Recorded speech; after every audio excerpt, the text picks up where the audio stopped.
దేవుడంటే లెక్కలేదా? భక్తుల బాధ అర్థం కాదా? అదే లడ్డు టాపిక్. కానీ విమర్శలు అప్డేటెడ్.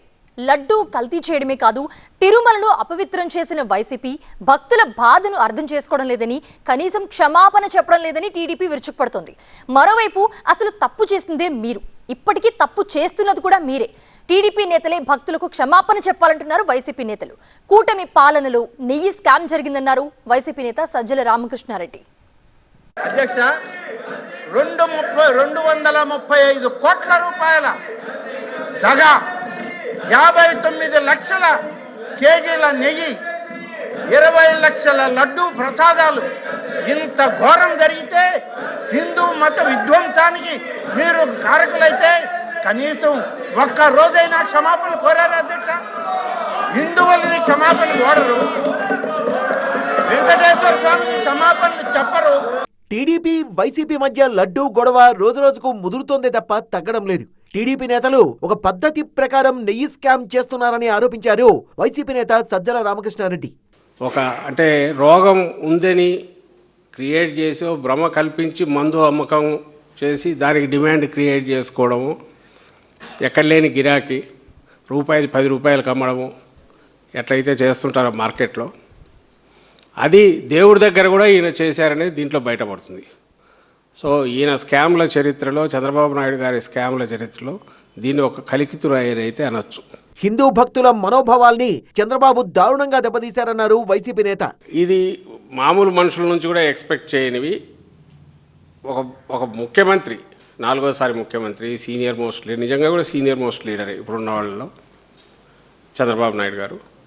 ఆయన అనాలోచితంగా అనేది కాదు, లేదా ఒక క్యాల్కులేషన్ లేకుండానో ఆవేశంగా కూడా కాదు, ఏదో ఎవరైనా మాట్లాడుకుంటే వచ్చింది. కాన్షియస్గా, కోల్డ్ బ్లడెడ్గా, డెలిబరేట్గా ముందు ఫస్ట్ ఆ కామెంట్ సెప్టెంబర్ 18, 2024 చేశాడు. అక్కడ చేసిన దగ్గర నుంచి నేను టైం లైన్ చూసుకుంటూ వచ్చాను. నేను కూటమి అధికారంలోకి వచ్చాక నెయ్యి రేట్లను పెంచారంటున్నారు సజ్జల.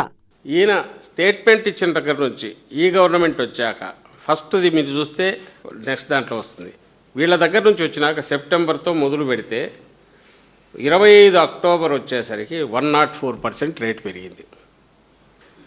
35%, 41%, 475, తర్వాత 495, నేరుగా 513, 600, 700. ఒక పద్ధతి ప్రకారం టీడీపీ నేతలు దోపిడీకి పాల్పడ్డారన్నారు. పెద్ద కంపెనీ అయితే ఇంకా బాగా చేస్తారు అనే నమ్మకం, విశ్వాసంతోనే తీసుకుంటారు. దాంతో కూడా ఆడుకున్నాడు ఆయన. టెంపుల్ వీటితో ఆడుకున్నాడు, దేవుడితో ఆడుకున్నాడు, దేవుడి ప్రసాదంతో భక్తుల మనోభావాలతో ఆడుకున్నాడు. అంతా చేసి దేనికంటే ఈ రేటు పెంచడానికని. సమగ్ర విచారణ జరిపితే అసలు విషయాలు బయటకు వస్తాయన్నారు సజ్జల. కనీసం 150 నుంచి 200 కోట్ల పైన దోపిడీ జరిగింది అని ప్రైమా ఫేసి అనుకోవడానికి బలమైన ఆధారాలు అయితే కనపడుతున్నాయి. కాబట్టి ఖచ్చితంగా దీని మీద సిబిఐ విచారణ లాంటిదే జరగాలి, లోతుకు పోవాలి. పనిలో పని మిగిలిన కూడా తీసుకోవచ్చు. ఇప్పుడు ఎందుకు 14 నుంచి 24 వరకు, ఇప్పటి వరకు యాజ్ ఆన్ టుడే రేట్లు ఏ రకంగా ఉన్నాయి, క్వాలిటీ స్టాండర్డ్స్ ఎట్లా మెయింటైన్ చేశారో. తిరుమల పవిత్రతను కాపాడాల్సిన బాధ్యత ప్రభుత్వంపై ఉందన్నారు సజ్జల రామకృష్ణారెడ్డి. ఓ పక్క దాని లడ్డు పవిత్రత దాని మీద దెబ్బ కొట్టాడు, ప్రసాదం పవిత్రత మీద, దేవుడి దీని మీద. రెండవది, ఒక వ్యక్తిని ఎవరైతే అసలు దాని మీద ఎలాంటి గౌరవం కానీ భక్తి కానీ లేదని తన మాటల ద్వారా, చేతల ద్వారా నిరూపించుకుంటున్నాడు, అతని మీద అంత బలమైన ఆధారాలతో వచ్చిన ఆరోపణ వచ్చినా కూడా, కళ్ళ ముందు కనపడుతున్నా కూడా అతను తప్పించకపోవడం ద్వారా చంద్రబాబు నాయుడు గారు ప్రూవ్ చేసుకుంటున్నది ఏంటంటే, నాకు దేవుడు అంటే లెక్క లేదు, పత్రం లేదు, ప్రజల విశ్వాసాలంటే గౌరవం లేదు, వాటిని లెక్కలేక వేసుకొని అనేది ప్రూవ్ చేసుకున్నాడు. అది ఇప్పుడు జరుగుతుంది. మరోవైపు లడ్డూ విషయంలో వైసీపీని వదిలిపెట్టేది లేదంటున్నారు కూటమి నేతలు. ఆ దేవుడు కూడా దానికి తగ్గ శిక్ష మీకు వేసాడు. ఇంకా ఇప్పుడు ఈ ప్రలాపలు మీరు మాట్లాడి దీని నుంచి సాధించేది ఏముండదు. మిమ్మల్ని రాజకీయంగా ఎదుర్కోవాల్సిన అవసరం మాకు లేదు, ఎందుకంటే మీరు జీరో. మొన్న పవన్ గారు కూడా అసెంబ్లీలో చెప్పాడు, మీరు 11 మంది 1100లాగా మాడుతున్నారని. ఎందుకు మాడుతున్నారు? మీకు మూర్ఖత్వం.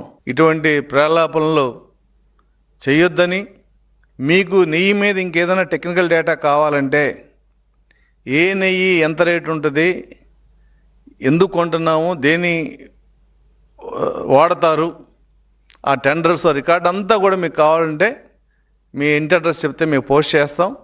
మాకు మిస్డ్ కాల్ ఇవ్వండి, తెలుగుదేశం పార్టీకి చాలు. ఆ రికార్డ్ చదువుకుని తర్వాత మీకు ఎప్పుడు ఖాళీ ఉన్నప్పుడు మళ్ళీ ప్రెస్ మీట్ పెట్టండి. లేదంటే దాని మీద డిబేట్కి మీరు స్వయంగా వచ్చినా కూడా మేము మా పార్టీ తరఫున సిద్ధంగా ఉన్నామని తెలియజేస్తున్నాం.